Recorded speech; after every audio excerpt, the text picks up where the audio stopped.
The English Literary Society.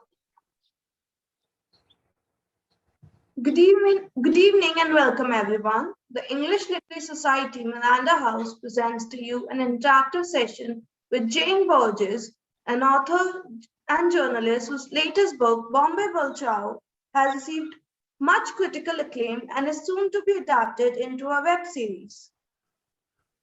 Set in Cable, a tiny Catholic neighborhood on Bombay's Delima Street, this debut novel is painted with many shades of history and memory, laughter and melancholy, sunshine and silver rain.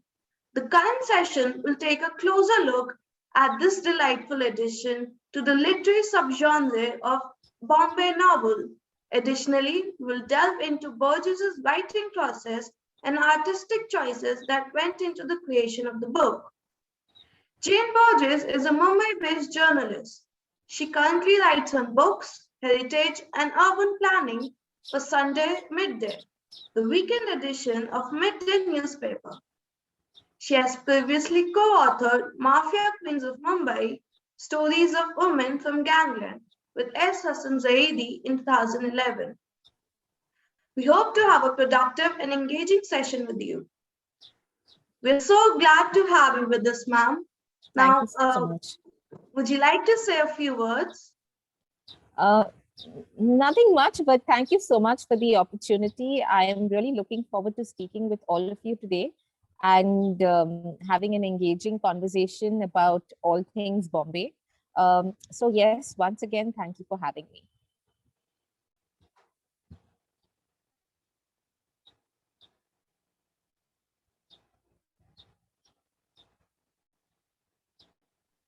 Have I lost you? Thank you, ma'am. So we'll now begin our session.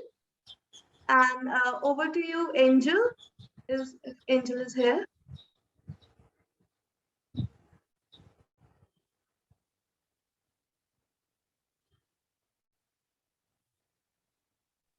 Angel, I have asked to unmute you. Yeah. I think, am I audible? Yes, you are. Okay. Hi, ma'am. Hi, guys. So I'm Angel. Hi, Angel. Hi, I'll be the host for the day. So it's been like a Literary Society of Miranda House is so excited to have you with us. And we have collected a question across from our Litso community. And I hope this is an interactive session. And guys, before we begin, I hope if you have any queries, feel free to like put your queries in the chat box. Or feel free to unmute yourself and ask ma'am if you have any questions. So ma'am, shall we begin? Sure. Okay. So if we talk about writing a novel, that to a critically acclaimed one can be a challenging task for many people. And it must have taken quite a lot of time and research for yourself also. So in that case, could you please tell us your driving force that helped you publish this novel? Well, driving force, I would just say that I was, as a writer, you are inspired by something and this inspiration kind of spurs you on and wants you to write. For me, it was this place called Kavel, which is the place where I live in Bombay and which I have fictionally recreated in my book, Bombay Balchao. And there was a point where I felt very strongly that I needed to tell the story of Kavel. And soon, before this place did not exist in the city, or it's already fast disappearing as a place. And I thought it was the right time for me to tell the story. And I was just disciplined, I guess. I think discipline is what saw this book from start to finish. Obviously, I wavered. I started this book in 2015 and gave it up within less than a year of writing it.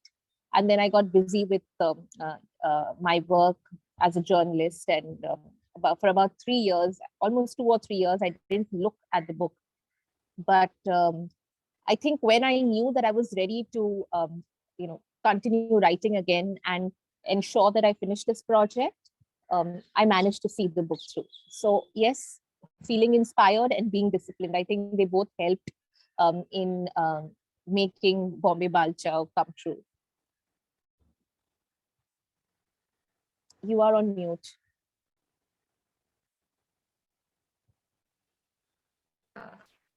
Thank you for unmuting me. Yes, ma'am. We can agree, like the experience, like the inspiration is obviously a driving force. And thank you for sharing that with us. Now let's move to our second question. So, as we know, the non-fiction work, Mafia Queens of Mumbai, which you co-authored with Hussain Sibi, tells us the story of women from underworld, which is exclusively a different thing. Like it's something new. So, what drew your attention toward this particular section of women, and what were the challenges you were facing while you were writing and Okay. researching? So I'm guessing most of you are in your early, either in your late, maybe you're a 19 or 20, or in your early 20s, I'm guessing, most of you. So that was the age when I started working on Mafia Queens of Mumbai. And to be very honest, I didn't, I got lucky with that project because I had joined as a trainee at the Asian Age. And Hussain Zaidi, who was my editor at the newspaper, spotted some of my writings and my work, and gave me the opportunity to research with him for the project. And after some point of seeing my work, he decided that I was ready to co-author the book with him. So it was mainly his idea, Mafia Queens of Mumbai. He wanted to write the stories of these 12 women. And I came on board and took off from there. And I became a published author at the age of 23, 24, which I consider lucky because it was a great platform for me. And I think one of the most important stories to tell. Hussain is a very well-known crime journalist in Bombay, and he had already written Black Friday, which was made into a movie by Anurag Kashyap. So he was an established journalist then. And working with him kind of helped me um, understand this field, which was really new to me because I was not someone who was so fascinated with crime. But the 3 years that I spent researching and writing it, I think they were the best. It was the best training ground for me. People go to Columbia University, they go to the fanciest of universities and journalism schools to study. This was my journalism school. And all the training happened there. So I think that was, I will call my experience of working on that book, on that project, more like a learning ground. It wasn't my idea, so I cannot say that, oh, that was something I got interested in. It was Hussein's idea. I researched the work. Obviously, in the process of researching, happened to meet some of these interesting women or their relatives and learn about their lives. But yes, I think fiction was something that I was always partial to, which is why Bombay Balchao happened. It happened, I started working on it almost 4 years after I published Mafia Queens of Mumbai. It took some time, but when I started, I knew I was on the right track and that I wanted to do fiction for the rest of my life if I got an opportunity. And I'm glad that Bombay Balchao got the kind of reception that Mafia Queens of Mumbai did, because it made me believe that, I am on the right path and that I should continue with this. Yes, ma'am. We all encourage you to continue with that. Thank you. In a world where diverse voices are deliberately silenced and preferably ignored, you have told the story of a community that has been often been stereotyped and underrepresented in situation and in Indian literature. So especially because of that, the author has a much more responsibility during the course of writing and also when it is about publishing that book. So what was it like and how did you deal with it and find the way to approach the subject matter? Um, it's an interesting question, actually, because when I was writing this book, I was not really thinking about writing about a community that is a minority or that has been stereotyped. But I was fully aware of the kind of ideas that people had of Catholics and Bombay Catholics in general, because of the way Bollywood has portrayed them, say in the 70s and 80s, in your Amitabh Bachchan films, the way they speak, So I was very aware of that, and I knew that it was just, stereotypes at some point stem from some reality. So I wouldn't say that it was whatever you saw in the movies was not true. Definitely there was a part of the community that spoke like that dressed like that behaved like that loved to drink. But there was a life beyond those stereotypes. Obviously Christians can speak brilliant Hindi. They can also they love dressing in saris. I like dressing in saris and kurtas more than I would love dressing wearing a dress. Wearing a dress actually makes me feel shy. So I wanted to understand the root of these stereotypes. And when I started this writing this novel, obviously those questions kept popping up in my head, and I tried to address them in every possible manner I could. I was also fully aware that this was a community that is very, I wouldn't say less represented. It's the problem is that we are not exposed to a lot of regional literature, like I would say, Goan literature, for instance, literature from Karnataka, literature from Kerala, the Northeast, where a lot of write a lot of the writers, the regional writers, write you know about Christian people, about their ways of life. But none of those works, very few of those works get translated. So I wouldn't say that I was doing something new. It is just that I think in English literature, in Indian English literature, this is not a community that we often seen being written about. So I was aware of that as well. But I didn't see it as a responsibility, and that I have to be as honest as possible. I just wanted to tell the story of a community and tell it the way I was seeing it. And I think from the feedback that I've got from readers, they were able to gauge that this is a story of anybody. It could be of a community, of a Gujarati community, possibly living in some part of Bombay, because ultimately it's a story of people, and it's a story of people who are attached to a place and attached to a way of life. It's just that the way they speak, the food, those things change, obviously. But I wanted to do justice to all of those parts and tell it as I saw it, tell it as I experienced it. I was fortunate because I am a Christian, I'm a Catholic, I live in a similar community. So I could tell the stories as I was experiencing it. So I don't know how much of those stereotypes, you will see some of those stereotypes in the book as well, because you will see a drunk Benjamin, for instance. You will see a woman with a short dress. But all of that has a little backstory to it. So you just don't pigeonhole a person. You give their entire life story, and why they kind of took to a bottle, for instance. Um, why they speak Hindi in such a terrible manner, like Michael's wife does. So all of those explanations I thought were required, and I hope to address some of them in the book.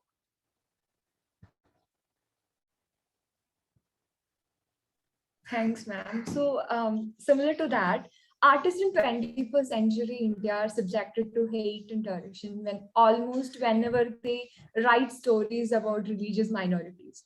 So, through the course of writing this book, did you ever fear about trolls or people like hating you for writing about things like that? Was there anything like that? No, in fact, I've got so much love from the Catholic community. It is surprising. It's not surprising, but it is overwhelming more than anything. I think um, for the first time, the Catholics of Bombay felt seen in literature, which is one of the reasons why Bombay Balchao got read by so many people in the city. Um, there have been books, of course, where the Catholics are represented, but I think Bombay Balcha was the story of real people living an almost real life in a very real place.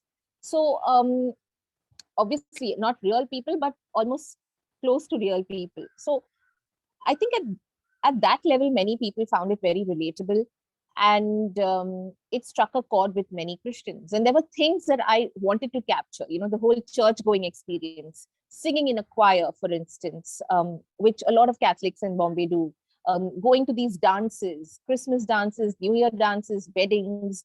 I wanted to capture all of those things that I was seeing around me, um, as someone who was part of a Catholic community. And which is why I think I got, and I really never worried about uh, what other people would think. I was a little um, maybe anxious about what people in Cavell would think of the book, but they have more or less been indifferent to it. So it's nice. I think all in all, I've only got love. So I'm just very lucky and glad. It's good to know that. Radhika, saw you just raised your hand. Do you have a question for ma'am?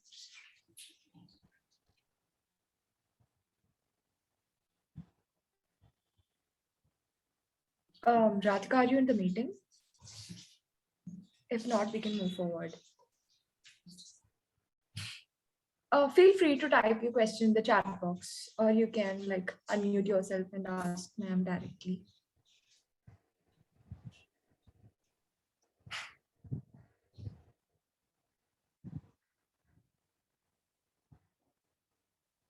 I think we can move forward. So ma'am, in your interview with the Punch magazine, you stated that all you had to do was create characters, the kind you'd love or hate, but still find relatable. Can you elaborate on how important it is for you as an author to write the characters that you, as well as the readers, can relate to, and on what levels? So if you've read Bombay Balchao, you will notice that it's crowded with people. It's crowded with characters. And one of the criticisms I got is that there were just too many characters to remember by the end of it. But for me, what was important was to feed you with everything possible, and for the reader to decide which character they loved. Um, I'm very invested in this idea of loving a character in a book. Very often I love reading, and very often when I read books, by the end of it, when I keep the book, I either I mostly remember the plot. Very rarely the character, for some strange reason. And that is something I find problematic with a lot of it's just a view. It's not um, um, so, people are free to differ with it, but I feel that a lot of present literature deals with the author focuses more on the style of writing, the idea of putting every part of their intelligent being into the work, instead of focusing on the characters, because what really makes a book stand out is these people, or the characters you people your book with, I would rather say. And that completely changes how you feel for a book. When you close the book, you start either feeling upset or angry about something, about a character. You start feeling love for a character, you start feeling sorry, and that is what a book should actually do. It should pull you into that world and make you want to question the people who were part of that narrative and ask them why they did what they did. So when I was writing with that intention. I was writing with the intention of creating these quirky characters, making them do strange things, and then me myself, questioning them somewhere at the back of my head, asking why you did that. That is how I approached the book. And perhaps I think a lot of readers also, more than the plot, got interested in the characters. Like for many, Elena, for instance, or Michael, for instance, are people that stayed with them more than the plot. There are too many plots, interspersed in this book, because it's non-linear. It is scattered over a period of time. Um, so the challenge was to draw people into the lives of these individual characters, and you can choose the character you want to follow actually. And by the end of it, there are only 6 main characters, and I try and give you a arc or a trajectory of each of their lives, so you know what happened from the beginning till the end.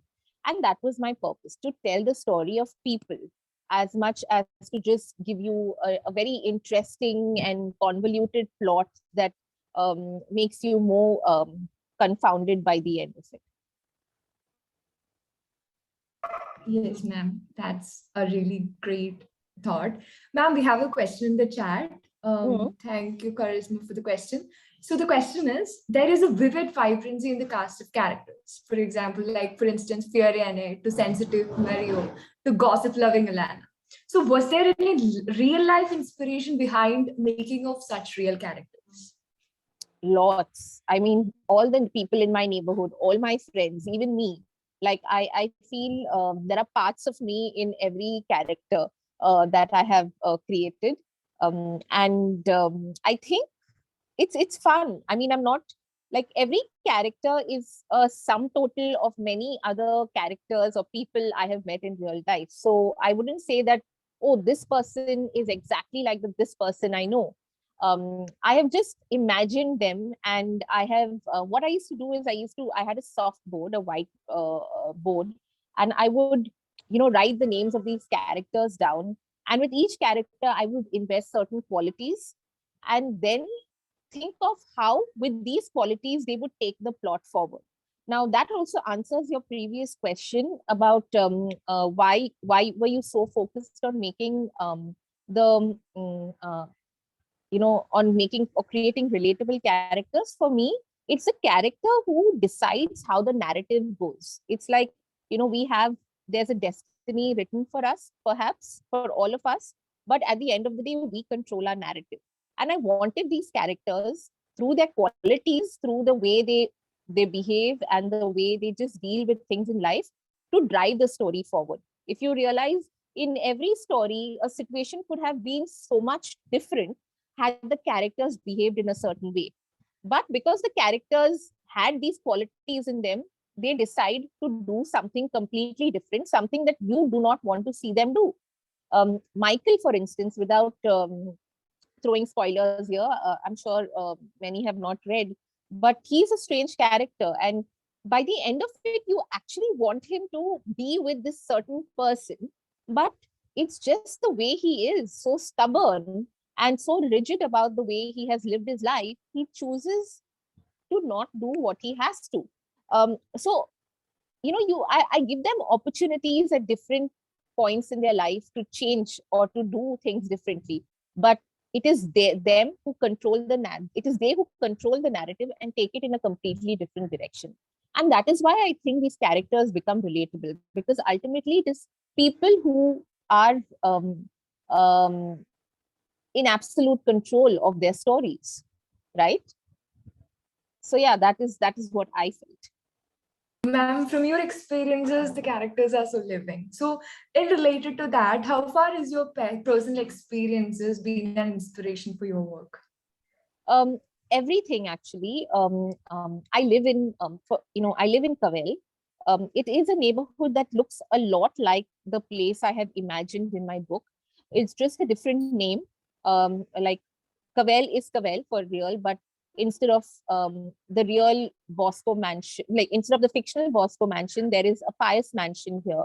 Instead of the real De Monte building, I have created a Lobo mansion. There is a library hall um, um, in real life too. So everything around me was inspiration. And the unfortunate bit about the Kavel that I live in, when I moved here in 2003. Before that, I lived in the Gulf in Muscat. And at that time, this was a very crowded Christian neighborhood. We had more than 400 parishioners and or residents, Christian residents in this community. But in the span of 16 to 18 years, we've dwindled to about less than 100. And for me, that was a curious start to understand what happened to the community. How did the numbers dwindle so rapidly? And as I engaged with neighbors, as I spoke to them, especially elderly residents, I realized that a lot of them, their families had moved abroad, mostly to the US, to UK, Canada, Australia, or they had, because living in South Bombay, which is where Cavell is set, is so expensive, like how South Delhi is expensive, I believe. People moved to the suburbs. And this migration actually changed the way Cavell started looking. Um, More than that, there was also this gentrification of the neighborhood in and around Cavell. We have skyscrapers come up, we have the metro. So all of that has kind of played a role in old neighborhoods where you would have these lovely wooden buildings disappear so quickly. Um, Even as I speak now, the cycle wala, the pav wala, who I write about in the book, who comes in his cycle and he rings the, uh, um, you know, um, uses the cycle bell to tell residents that he's here, has just come in my neighborhood. So all of that was inspiration. Like, these things have happened in different ways. I just fictionalized it by telling a very different story, but it still gives you a sense of the same place that I belong to.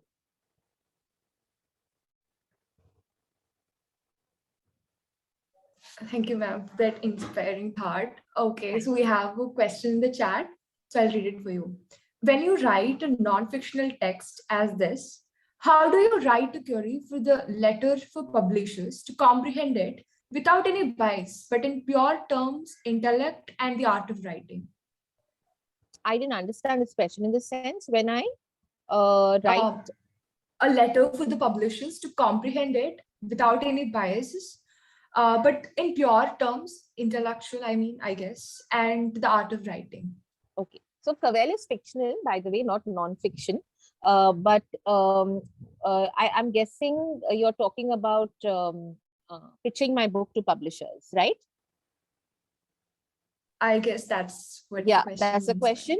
So I didn't have to pitch my book. I fortunately had a literary agent. But generally, I think when you send these letters to the publishers, you give them a gist of the story you want to tell. And when you do that, I think you should do it as honestly as possible. You have to tell them why you want to tell the story and why the story is important to you and why you feel somebody else would want to read it. You do not need to intellectualize anything. You just need to be honest. And that is what I was telling you earlier as well. The problem with a lot of literature that we see these days is people deliberately or think about how they should intellectualize every sentence, every page, sometimes convoluting ideas for the reader. Why not just keep it simple and let the stories do the talking? I mean, you do not need to, I think nothing else will wow a publisher um, than a good story. So just do that. Tell a good story, and I'm sure you will reap good rewards.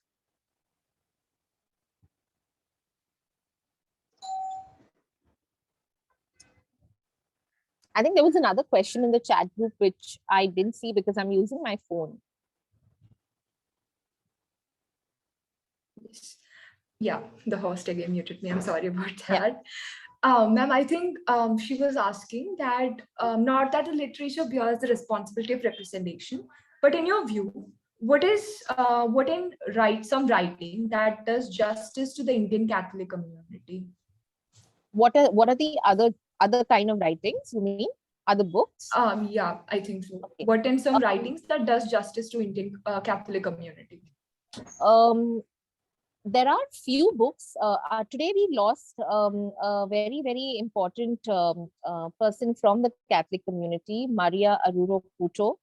I think you should read her works. She passed away today. And she's a phenomenal Indian Catholic writer whose books you need to read. You should read, and just for the reason that she writes beautifully. And she writes about people like her. She's written a beautiful memoir about her mother. I can't remember the name of the memoir, but I read it in 2013. And that book still has stayed with me to such an extent that I remember pages from that text about Maria Aruro Puto's mom's life. So she is a very important person, and I hope you get to read her works someday. There is also Damodar Mauzo. He's a Goan a writer. He writes in Konkani, but a lot of his works have been translated. And he writes about the Goan Catholics. There's also Jerry Pinto, you should not forget. He's a phenomenal writer. He's only written one book where he really focuses on the Indian Catholic community and the Bombay Catholics, and that is M and the Big Boom. It talks about a family where dealing with a mother's mental health condition, and beautifully told. I think it's one of the finest books about an Indian Catholic community in Bombay. So yes, these are three of my suggestions, and I think you all should try and read books by them. Yes, ma'am, we will try. Ma'am, we have another question in the chat. So it is like, as someone with expertise in nonfiction writing and journalism, how do you give information-heavy text a unique narrative that would engage readers and make information more accessible? So obviously, a lot of my journalism inspires my writing, and because I'm a journalist, and I've been a journalist for 13 years, I think in a certain way, and especially when I'm writing, there is a certain structure that I like to follow, because journalism is all about minimalism, and we learn to tell our story in 300 to 400 words, or maybe 1,000 words max. We do not stretch it, and we have to tell you everything about what is happening in a certain place and time, and feed you with enough information about it. So I think that structure has always been there at the back of my head. And I try to, I don't know, it was at a very subconscious level. When I was even working on Bombay Balchao, which was fiction and had nothing to do with journalism, I was trying to bring in elements of Bombay and my own work as a journalist into the book. So I felt that if I'm writing about a place in Bombay, and writing about places and neighborhoods around Bombay in this book, I have to give them as much information for them to be curious about it. So I spoke about a bookshop that a lot of people have never heard about, but I gave them a little bit of history because I had done research as a journalist on that bookshop. And that was one of those things that that find way in the book. Similarly, I told the story of the difference between the Goan Catholics, the Mangalorian Catholics, and the East Indian Catholics, who are originally the original Christians of Bombay, or native Christians of Bombay, and how these three communities are very different from each other. Again, I used my research as a journalist to incorporate bits into my fictional narrative. And so the idea is not only to tell the story of people, but to tell something that is also happening, something real that is happening around them. There was also the Bombay dock explosion that I mentioned and I featured in the book. So when you close this book, you are also a little bit informed about the city and the neighborhood that I'm speaking about, and not just about its people. And that was something that I really wanted to do. It was, I think that is the the journalist inside of me wanted to do with this book. Ma'am, in that context, like, as you have been a journalist, has it ever like fueled your quest in writing stories, or did it inspire you in any way, the profession as a journalist? It did. I mean, it led me to the books, the world of books. Like I said, my first job was at the Asian Age, and I accidentally became a co-author at the age of 24. If you had asked me at the age of 20, I never wanted to write books. I had this grand vision that I would change the world with my pen. That was, I would join political reporting and, strip all these corrupt politicians of their power and whatever, all those fancy ideas that you have as a 20-year-old. I never thought of becoming an author. This happened accidentally. But my journalism, because I'm constantly, and a lot of people ask me, so what are you writing now? And I'm not writing a new book, but I'm writing for the paper every single day. And that takes a lot of practice. And that is in a way, like I was discussing it with Arunima this morning, and she mentioned, yes, that is also practice in a way. You're practicing your writing skills. So yes, I think it is helping me hone my skill as a writer, also hone my ability to do research and to tell important stories that concern us as people. Um, and I think that that same drive will also lead me into doing responsible fiction, is what I want to do. Cavell is a literary a novel, perhaps is a literary novel, but it is also a novel about a place, about a set of people who need, whose voices need to be heard. And for me, that is the role of fiction, which is also responsible. Ma'am, there's a question in the chat. Yeah. So, okay. Sure. Ma'am, your book centers around and follows the life of Crossword Ace Michael through ages and segmented back and forth episodes. What made you choose this format instead of talking the cores of the text in a linear graph? How do you think the following, the later format, would have affected the sentimental essence of the book? Okay. I don't know if I feel that if I had written it in a linear format, the novel would have become very predictable, according to me. I wanted to test the intelligence of the reader. And so, come to think of it, if you had put the chapters, if I gave you the chapters separately, chapter 1, 2, 3, 4, and I asked you to put it in the order of the year. You know, every chapter has a year mentioned at the beginning, in the title. If I asked you to put it in the order of the year that it happened, you would realize that it would have been a very predictable novel, because you're waiting. Okay, now Michael's childhood crush has, possibly something has happened to her. Now we are going to go to the life of Michael when he grows up. Then we go to the life of when Michael marries. After Michael marries, then he has children, and then something happens. Michael dies, or Michael becomes old. So it becomes, it's a very predictable graph. I thought, instead of doing that, let me just fool around with the chapters a little, and let the readers discover for themselves how certain things, and it's think about life. Okay. I don't think it works in a linear fashion. A lot of what we do today could have been, or the way we behave today could have been, because of something that we did 15 years ago. Okay, the way we react to respond to situations, our relationships for that matter, it's not just a consequence of something that happened yesterday. It's a consequence of something that happened several years ago or many months earlier. And that is life. So I wanted to show that, how these people, the way their journeys were shaped or were influenced, was not linear. Everything had a certain a disconnected pattern to it, and I wanted you to find that pattern in this chaos and in this madness. It helped in many ways, because the reader becomes curious. I leave one part of it hanging, and the reader comes to know about it only 2, 3 chapters later.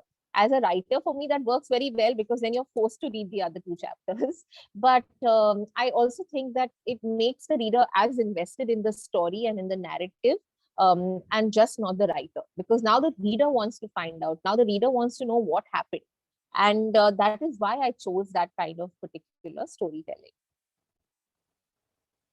Okay, ma'am. So this is something that is very relevant. Ma'am, we all know how literary adaptations have come to gain a solid footing in pop culture. However, book readers are often critical of a book to screen adaptation. How do you feel about your book getting adapted into a web series? I'm very excited about it. I don't know. When I know a lot of writers won't say this, but when I wrote Bombay Balchao, I totally imagined it for the screen.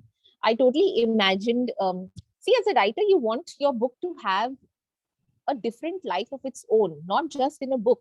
Because you're imagining it in your head, you want others to imagine it as well. And I was curious to see what, say, a filmmaker would have, or how this filmmaker would imagine this world. It would definitely be very different from the world I had imagined. But it's nice to see the life that a book can take on screen. So I'm not at all worried about that. I'm worried that it would fall in the hands of a wrong director, but fingers crossed.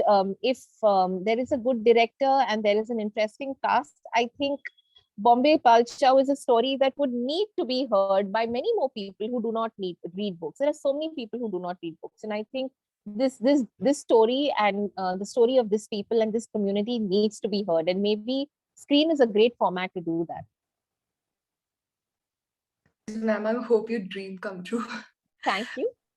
Ma'am, there is a question like, the novel has almost the most beautiful ending with so much warmth, and was wondering if you even considered maybe writing a sequel of, oh, sorry, I lost the question. Writing a sequel of the book? Yeah, ma'am, I just lost the question. There are a no lot problem. of questions in the chat box. I think they are also interested in asking you questions. Yeah, I am. No, I'm not going to write a sequel of the book, but you can write a sequel and send it to me. I'm more than happy to read one. We don't know. I don't know what would happen next. I am thinking of something, writing another book which has a very similar world and a very similar life. And perhaps I might just bring in something there or introduce some character there for you from my previous book. I don't know. I'm just thinking out loud, and it's just something I'm brainstorming here. But I think we should just let Bosco Mansion and the people rest now. They have lived their life, and 70 years, a long, long time. So yeah, I mean, it's okay. If it has to have a sequel, let's see when it happens and if it happens. But I have more or less covered their entire trajectory of their life, from them being children and then them almost dying. Now, what else is left in afterlife? So that would be interesting. Yes, ma'am. So let's move to the next question. Considering writing a novel can be a mammoth task, which not only includes writing creatively, but also researching extensively, recording observations, and organizing one's thoughts among many other things, how do you prepare yourself before you embark on the journey to begin writing a novel? I don't prepare. I just write. You need to feel something. See, you have to be open to experiences. You have to be open. You need to kind of allow all your senses to feel emotions, feel moved by the way people, be able to laugh, be able to cry, be able to feel anger, hurt. You can't be zen. If you're going to be zen, you cannot be a writer, because a writer is like this emotional, I don't know, it's just like, what's a I can't find, for want of a better word, it's just like, it's an emotional roller coaster for a writer in their head. They're feeling a lot of things, and you need to feel those things if you need to create such a wide set of characters. I don't believe in writers who like to be, who have a zen approach to life, because I think that will show in your work. You can't be peaceful. You're constantly thinking, you're constantly imagining, you're constantly daydreaming. And I do that a lot. I daydream. I create stories in my head. I recently went to the Himalayas and for a trek. And on my way back, because we had a long road journey back to Rishikesh from the place that I was trekking in. It was almost 10 to 12 hours. And they always suggest that when you're on the road, avoid reading a book because it makes you dizzy and gives you a headache. So I don't read when I'm on the road, especially when I'm on, I'm on these mountains. It can be very difficult trying to concentrate. So while I was on the road, I just shut my eyes and started imagining a story that I had written in the mountains. I'd imagined in the mountains. I never ended up writing it, but that 10-hour, 14-hour journey, I was just replaying that story in my head, trying to change the narrative, trying to fit some puzzle here and there. So I think for a writer, preparation happens here. And then it is all about discipline to get started. You're never going to be absolutely correct. It's never going to work out on the first attempt. Bombay Balchao has had many drafts and many lives before it became the book that you are now reading. I have the first draft and it reads horrible. I mean, it reads like a work of an amateur writer. But you need to give yourself time. You need to give yourself a little bit of leeway. You need to allow, also you need to allow some room for criticism coming from people who you really trust, so that you can look at your book in a you can make your book the best possible version of itself.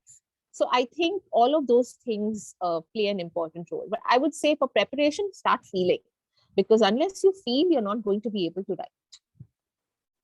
Yes, ma'am, that means a lot of commitment and determination to bring something forth. Yeah.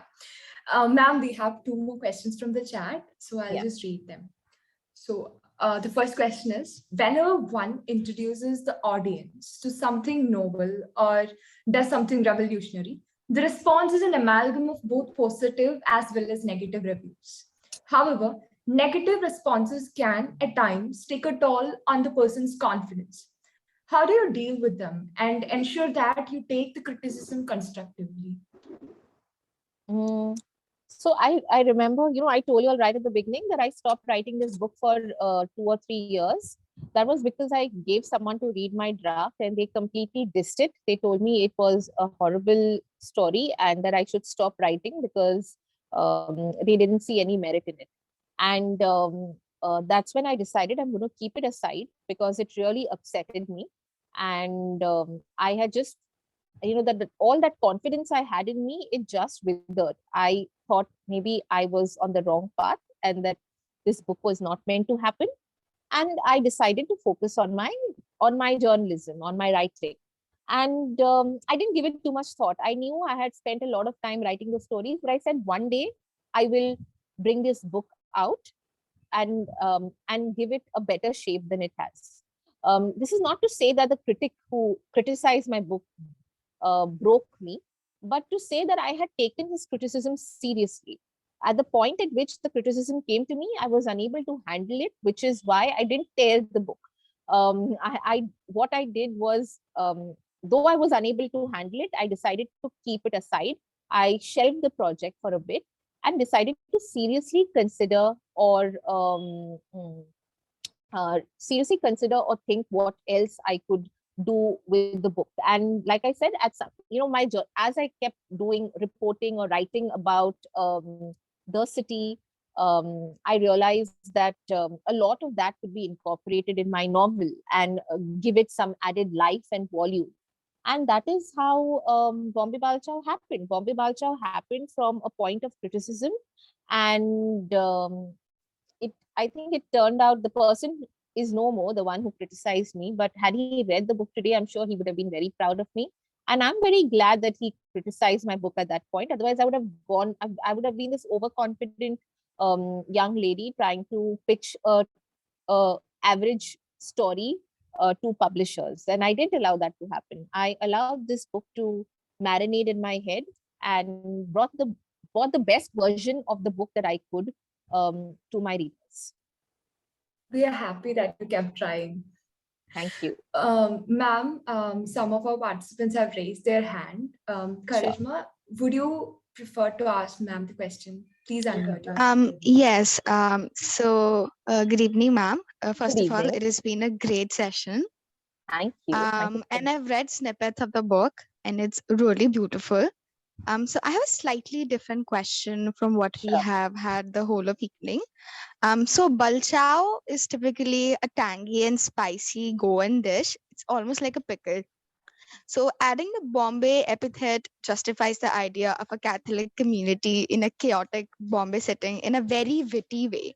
So how did the idea come about, this piquant and rather apt title? Oh, it was complete accident. I had not written my final chapter. I was about 10 or 11 chapters down, and my literary agent, Anish Chatty, who's from Delhi, he told me, if I'm going to be pitching this book, I need to give a title for the book, and you need to quickly decide what you want to name this book.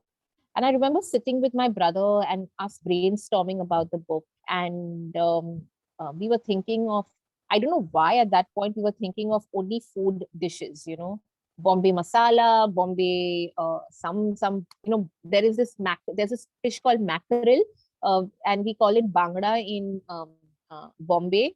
So I was thinking of Bombay bangra. I don't know. We were just thinking about food, and I think I was thinking about food because at a subconscious level, I had already included so many elements of food in the different chapters at that point, and then we settled on Balchao because there was a beautiful ring to it, Bombay Balchao. And while thinking of why I would want to name the book Balchao is because while this is a side dish, the prawn balchao, it is also the same masala is also used to make a pickle.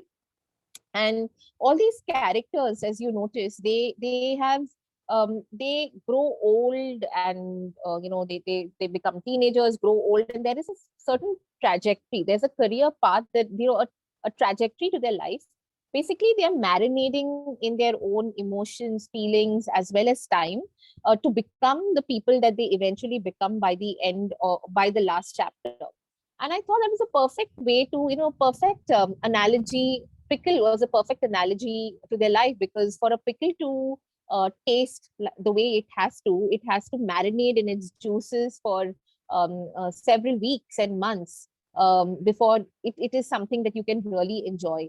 Um, and so yes, and I think this piquancy of the Balchao reminded me of the piquancy of these characters, because they're not like standard characters, right? They're not the kind of normal people you and I see. They have traits, and they have strange traits, and these strange traits make them such delightful and enjoyable characters to me as a writer.